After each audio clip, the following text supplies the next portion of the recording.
Okay. So what is better than good graphs? They're graphs that also hide the information of the underlying data. So a little about myself. My name is Gatha, and I'm doing my doctoral degree in advanced data mining, and my specialization is in privacy. So I have some experience in the IT domain, and I worked in many fields like telecommunication, finance, and mobile application development. So feel free to reach out and connect on LinkedIn and Twitter. I also write on Medium, so you can read my work over there as well. So let's get started with a little bit of privacy needs first. So if a service provider or a product designer says that they cannot consider user privacy as one of the requirements, then they are actually breaking law.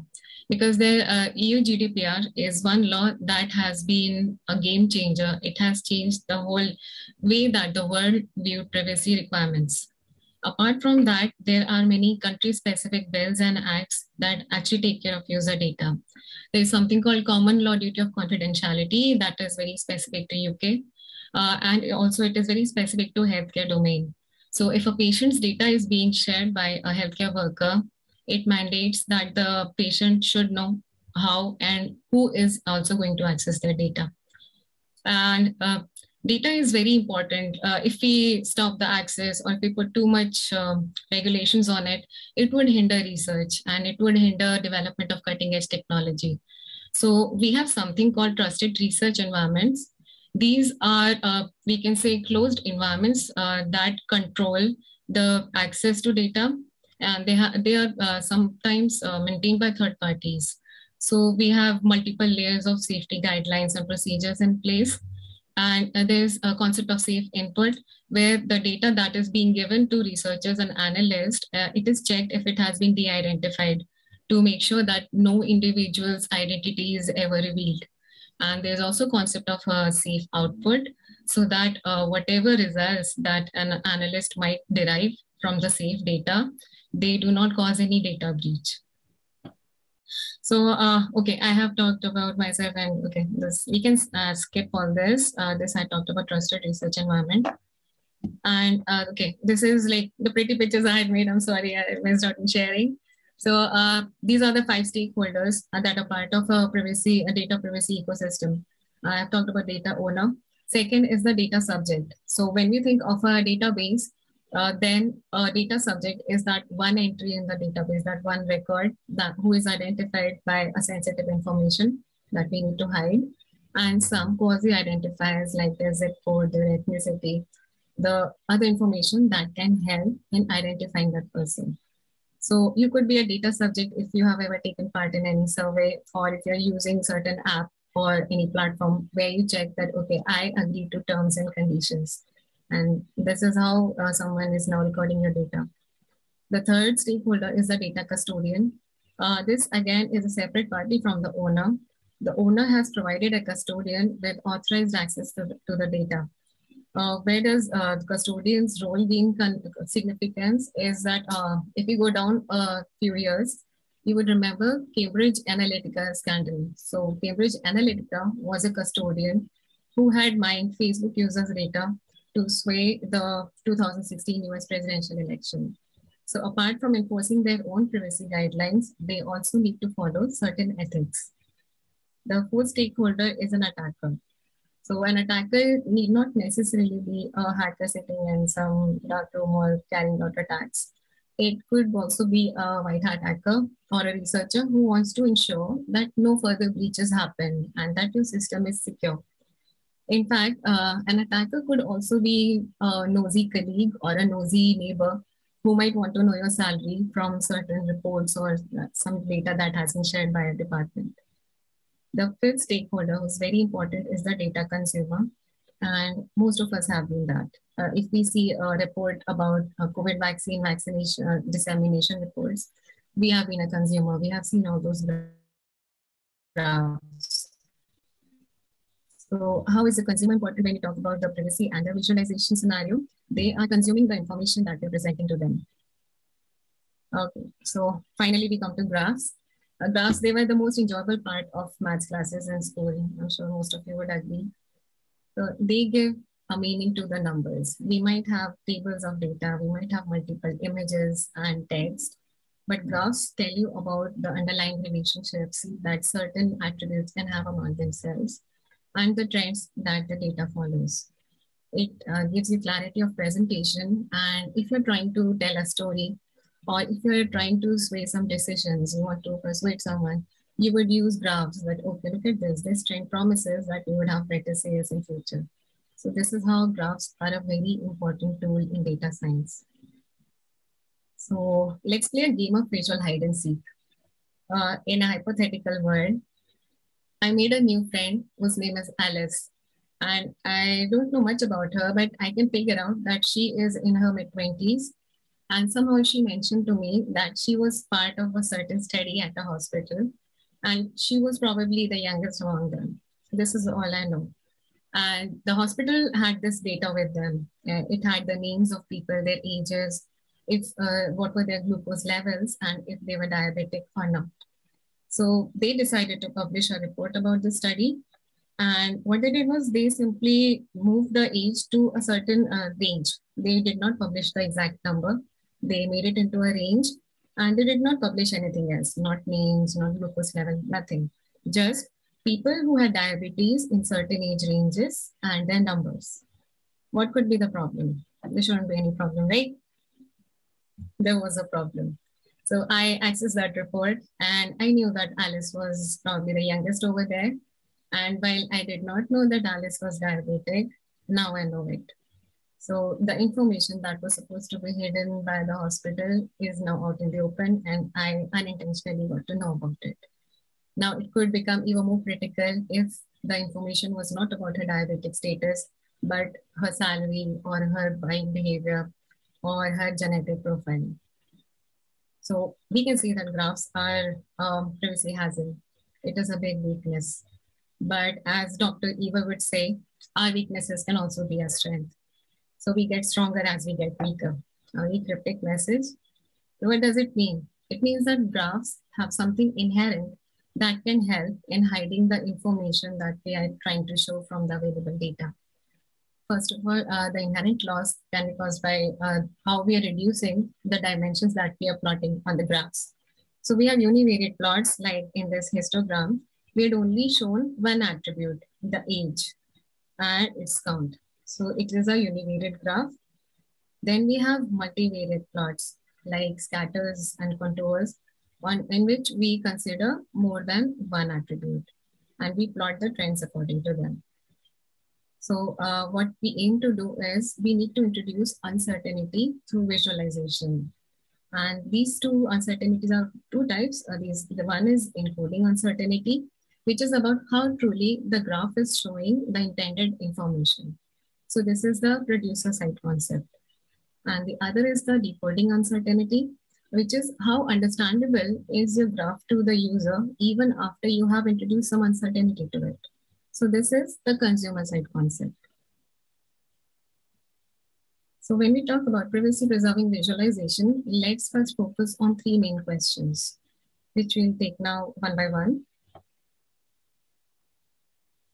First is, what are we aiming at? We are aiming at this fine balance between the utility and the privacy of graphs that we plot. And it is more difficult now because there is no certain metric that says that, okay, we have achieved X level of utility for Y level of privacy. So no fine metric for that. While utility in itself and privacy in itself, they can be measured through certain metrics. When we talk about privacy, there are metrics like entropy and mutual information.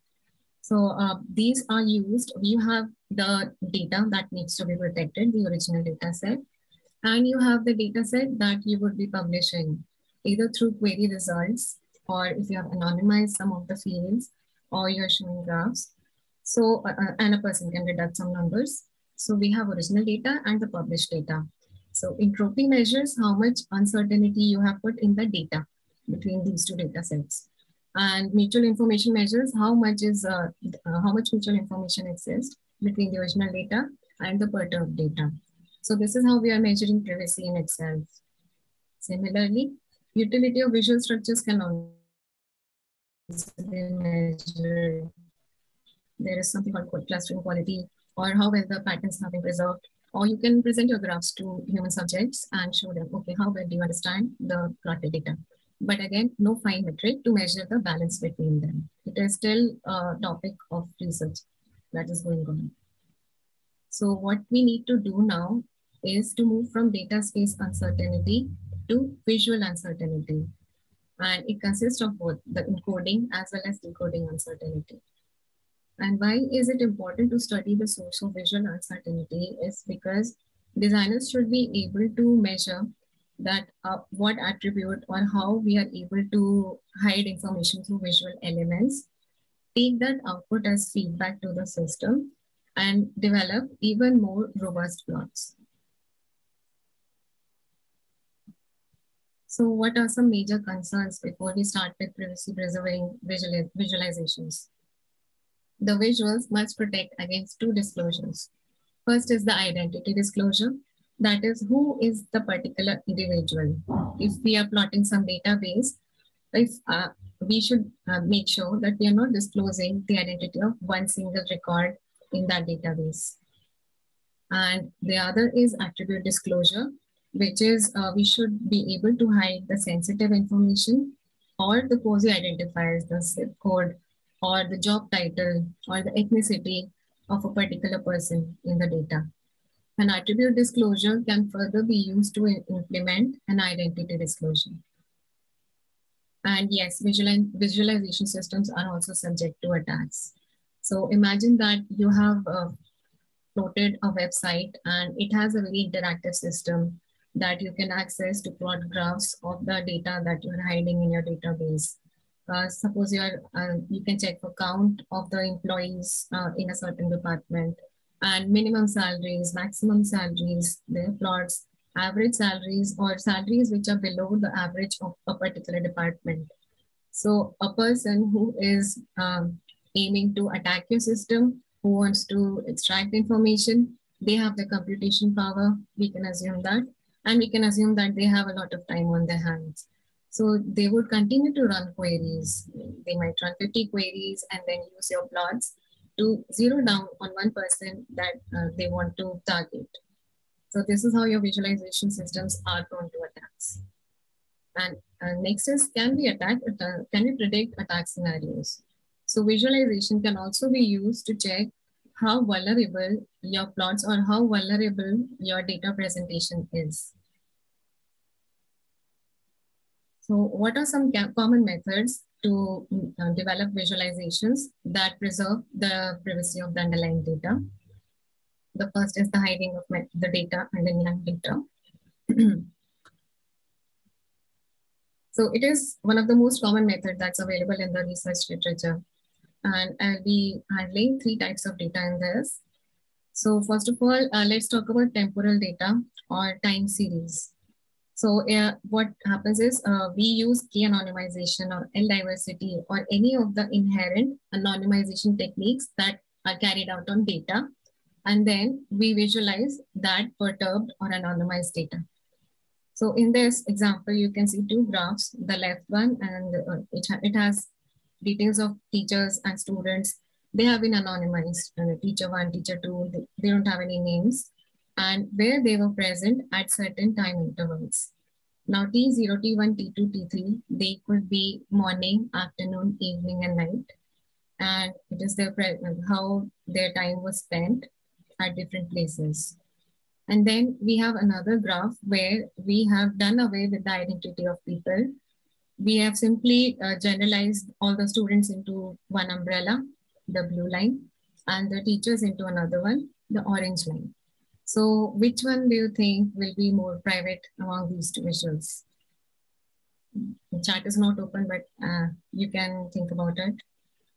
And it's obviously the right one, because now we cannot tell where teacher 2 was at time T1, or where does student 4 spend his time at the end of the day, or when he goes to gym. But if we want to see what is the division of how people spend time during certain time or certain periods of day, if the bar is being used more in the evening or in the morning, that is being pretty well shown from the right-hand side graph. Now we come down to the spatial data. It is very important because we use these applications for navigation and for fitness. So we see that our activities, they are shown on very nice plot, nice maps, sorry. So we have these maps and we see our activities, okay, it is so nice to see. But we really need to hide our data of where we were, because breach of location data can have a very major implications on your security. So there are many ways to hide the spatial data. We can suppress the coordinates. And I noticed on this fitness app Strava, earlier their maps used to have many landmarks on it. It was very easy to see where I had gone or where I lived based on the landmarks that were there. So with growing privacy needs, what they did was they started to suppress the landmarks that were present on the map image. So now the route is there, the roads are there, but very few landmark names. So that is taking care of my privacy when the data is published for viewing by other runners on Strava. Let's take another example.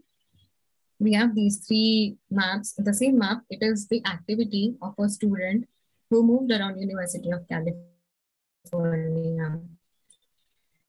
And his locations, they were decided, okay, we'll cluster them, we'll hide them. So three strategies were used. The first strategy was, let's limit the clusters to 100-meter radius. Max is 100 meter, minimum is 75. Anything lying between that, we'll put it in one cluster. And number of connected points should only be 2. So we see in A, we have many clusters, a lot of them. Then B, let's go to B. What we did was we merged the original clusters and we said, okay, let's at least make it to 3 points that are common between the clusters. Then we will make mini clusters into a bigger cluster. And the third strategy is when we increase the maximum radius to 600 meters from 100 meters. So as you can see, there are different granularities we have done for clustering the coordinates on the map. While A has many clustered, many spread out clusters, it is not doing anything to hide his privacy. And when we come to B, again, the cluster is too big, it is of no use. In this case, we are losing out on the utility. Because if we just to see the clusters and not the points, it would be a very big area. It wouldn't be any use to predict where the student spends his time. In case C, we can still have some clusters and still say that, okay, the middle part, if it is the central area of the campus, we can say, okay, the major part of the student's day spent in the center of the campus. Then if on right side, there is some park, maybe he goes there and spends a good amount of time there. On left, if there is a bar, that maybe he goes there regularly as well. And a smaller cluster, maybe his dorm, students hardly sleep. So maybe the right-hand side small cluster is the dorm, and that's where he spends his sleeping hours. So in this, we can see that the clustering technique, numbered C, is the best technique among the three. Now we come to non-spatial data. So sometimes we need not show the individual data to see the behavior of the whole demography. In this case, when we talk about episodic traces, it means what is the behavior of a demography or a person for certain activities. In this example, Twitter messages for 302 days, they were analyzed to see which is the preferred place from where people prefer to tweet. It could be from home, it could be from mall, it could be from place of transport. While you're traveling, you obviously open up all the apps and catch up on people and media. There's parking and the gym.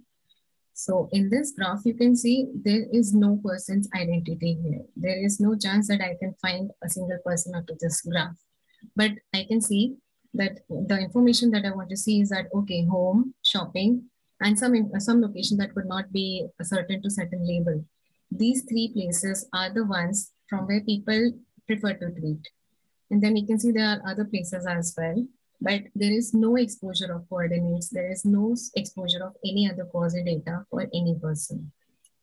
Now we come to the second common method of plotting privacy protection through visualization.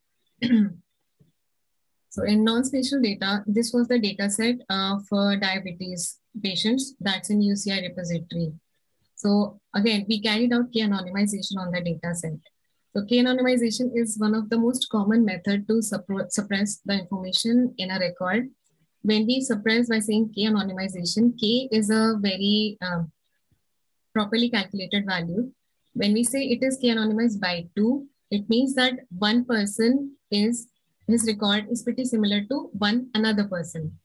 So k minus one person's. In third case, if we see that k is equal to 3, we have made a record identical to two other records. And in fourth case, if we have said we have done k-anonymization of degree 4, then it means that a person's record is identical to 3 other records. So we have caused a lot of obfuscation in this parallel plot. In first one, you can see the first one is the number of times the patient was pregnant. Second is blood pressure. Third is if insulin was given to them or not, and their BMI, their age, and their class, whether they were diabetic or not. So if we were to find that, okay, someone who had never been pregnant, and if they had been diabetic, we can trace their properties through certain attributes. Right? What was their blood pressure? It is pretty clear out here in the first graph. What were their properties? So in B, we anonymize them by k equal to 2. Still, we can discern that a person who had not been pregnant and was diabetic, what could be their properties? Whether their BMI, majority of the BMI lied in healthy range or not. We can see majority of it was in healthy range. What were their ages? Whether they were young, from 21. I can see the lowest one is 21 till 81. So we can see that, okay, the majority of age group is within the healthy range as well, not too many old people. And same with the blood pressure. So even now we can gather some information from this obfuscated graph. If we come to case 3, where the anonymization has been of level 3, now there is some confusion in the graph. Now the utility is being compromised a bit. It is very difficult to tell the number of times a certain person was pregnant and what was their BMI, what was their blood pressure, and how it mapped to their diabetic status. And let's add much more confusion and do k-anonymization of level 4. So this graph is extremely private and it is very less useful.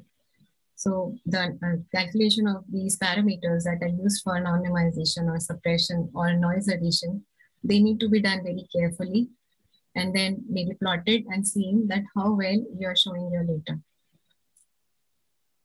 When we talked about the common method, the second was masking the underlying data. So how masking is different from hiding. In hiding, we had carried out operations on the data, while masking uses the elements of a plot. When we think of a graph, there are lines, there are glyphs, there are human figures, or there are cat faces, and there are pixel colors, there are bubbles. So these are your visual elements. By masking the underlying data, we mean that we use these visual elements to translate the underlying data. So the common methods, definitely it's clustering, like we had seen in spatial data, that we can make clusters around data points and hide them under clusters, very well computed clusters. While two clusters overlap, they hide the identity of a person, and clusters are split based on certain attributes that you decide. That, okay, let's divide them over zip codes, or let's divide them over certain places from where they are tweeted. So clusters in themselves, they're using colors and they're using screen elements to mask the data. Another very interesting concept is pixel-oriented visualization or pixel binning, which I'll be talking about. So pixel binning is about using your screen as a screen and its area as a means to achieve the privacy. When you think of a screen, it is divided into pixels. You can imagine as a grid with X and Y. It has X pixels that go from left to right and Y pixels that go from bottom to top. So how do we use the pixels to hide the information? We can divide the screen into windows, with each window size being an attribute. I'll be taking an example in the next slide so it becomes clearer. And we use pixel color as an attribute value. So an example could be a patient record And if I want to show the bed occupancy in a hospital by year or month, so pixel color could be the bed occupancy for 1 day, 2 days, 3 days, and I can use a color map. So blue would mean for 1 day, a violet would mean for 2 days, cyan would mean 3 days, and so on. And my screen width, I can divide the width, and that is the x-axis of the screen to year, and height, that is the y-axis, into month. So each pixel would become my bin where I'm putting in the information. I can also change the granularity of my X and Y axis of the screen to month or week. This can be done through functions or transform functions that we can use to further hide information. So let's take an example of a finance domain this time, rather than going for sick people. So we have this, we are showing the stock prices that varied over 7 years. And this is a monthly trend. So when I'm saying 7 years and each year has 12 months, this is the time series data that we have shown in a screen space. So your width has been divided into each year, and your y-axis, that is the height of the screen, has been divided into months. So the 12 months of 1 year are when we are going from bottom to top, and your each year is going from left to right. And we have assigned colors to the stock prices. So Dow Jones, we can see that light color means a very good stock price, and the darker the color, it means a bad stock price. So rather than plotting a time series, we have used the properties of the screen and the pixels to show the time series data. The last one and very important application of visualization is through evaluation of risk. Suppose you have a data set at hand. So some tools have been developed by researchers. They can show that how much privacy exposure is possible through your visualizations. And they also show how you can achieve better privacy preservation through different techniques. You can hide the data, you can move it a level up. For instance, if we talk about job title, it can be moved up to the department. And as we had seen in the case of feature age, it can be moved to a range, or a range could be split into smaller ranges, like a decade could be broken into 5 years. So let's see this one example that was developed by some researchers in 2017. So it had 5 stages in it. First of all, they allowed a person to load the data set and show exactly which attribute they wanted to focus on. So if you see, there is a lock on the expense. So the user, I would say the user is the person who is trying to analyze how to analyze the risk, the privacy exposure risk. So the user had marked a lock on the expense, which means that expense is the sensitive information of this data set. And we have the name of the person, the occupation, age, gender.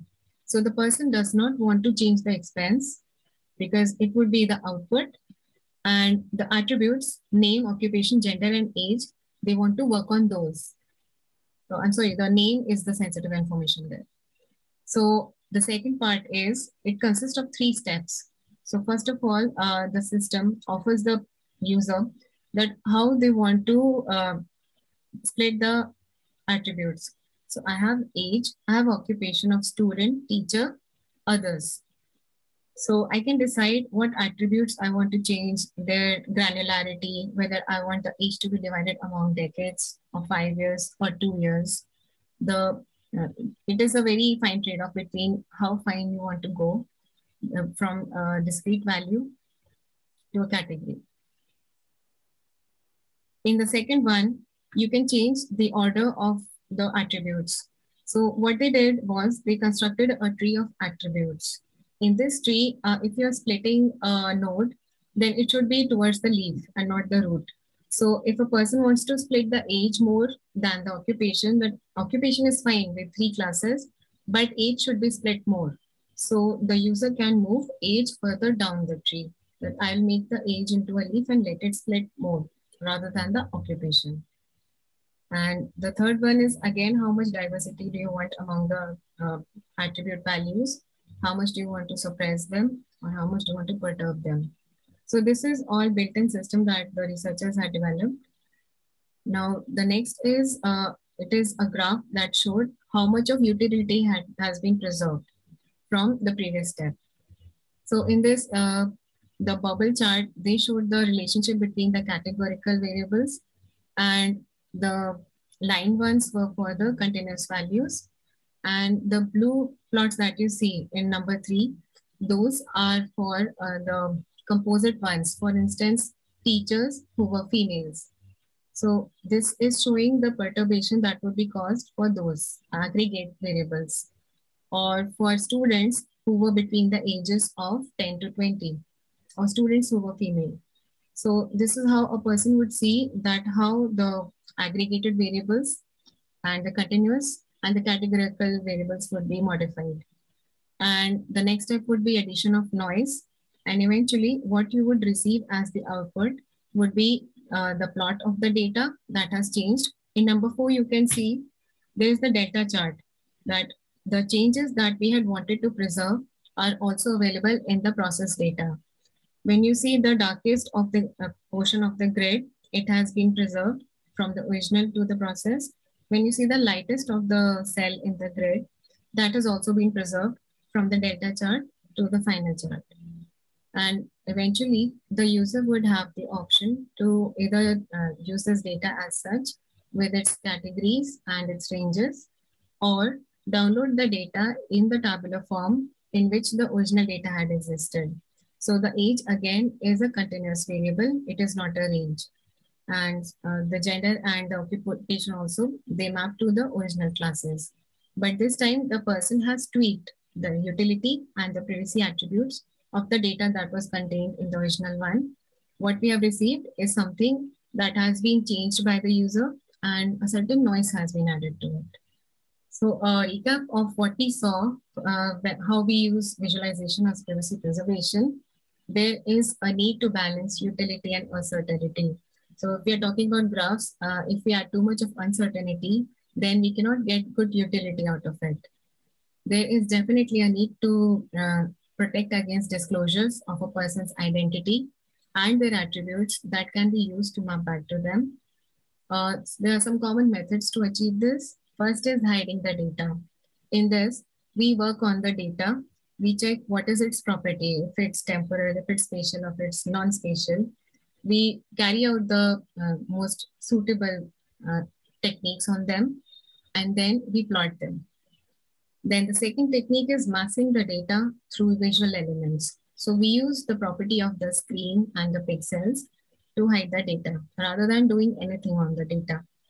And third is how we use visualization to evaluate any disclosure risk that a certain data set has.